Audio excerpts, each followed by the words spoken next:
Parshat Yitro describes the Ma'amad Har Sinai, the giving of the Torah at Mount Sinai, which was really the most awesome experience that Jewish people ever went through. They were gathered around Mount Sinai. There was heavy cloud, and there was smoke, and there was lightning, and there was the sound of the shofar, which was getting progressively louder and louder and louder. When a person blows a shofar, they begin to lose breath, and therefore the blast really becomes softer and softer. But in the case of Mount Sinai, the sound of the shofar became more and more powerful. Of course, we associate the shofar with the festival of Rosh Hashanah. That is the special mitzvah of Rosh Hashanah, to blow the shofar and for the people to listen to the shofar. And the Torah doesn't give us a reason why it is that we blow the shofar. There's the famous reason of the Rambam that essentially the shofar is there to awaken us. We are caught up in the slumber and just the regular routine of life, and it awakens us and it tells us to examine our deeds and come before Hashem.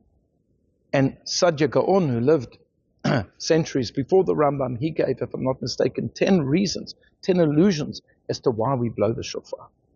But one place where the shofar appears in our prophets is the prophet Amos. And the prophet Amos says, "Will a shofar be sounded in the city and the people not afraid?" What does he mean by that? What he means by that is you have a walled city, and there are people who are stationed around the top of the walls, and they watch and they look out if enemies are coming. And if an enemy comes, they sound the shofar. It is a siren.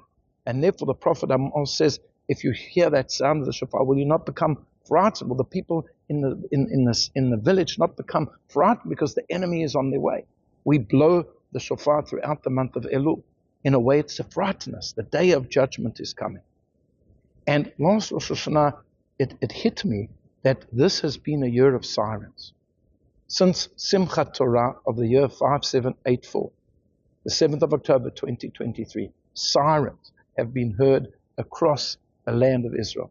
Sirens indicating that there's a terror attack. Sirens indicating that missiles are incoming.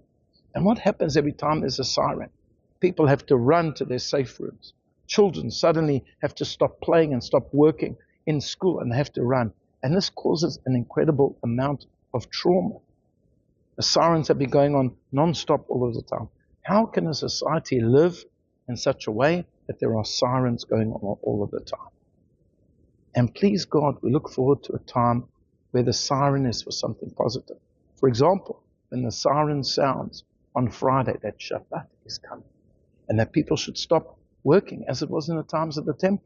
They would blow trumpets, they would blow shofars to indicate this is a time of peace, this is a time of harmony. We look forward to the shofar gadol, to the great shofar, which will be sounded in the times of Mashiach, a time that will herald peace and goodness, prosperity, and the knowledge of Hashem crossing the world like the oceans of the sea, like the waters of the sea. I wish you all a Shabbat Shalom.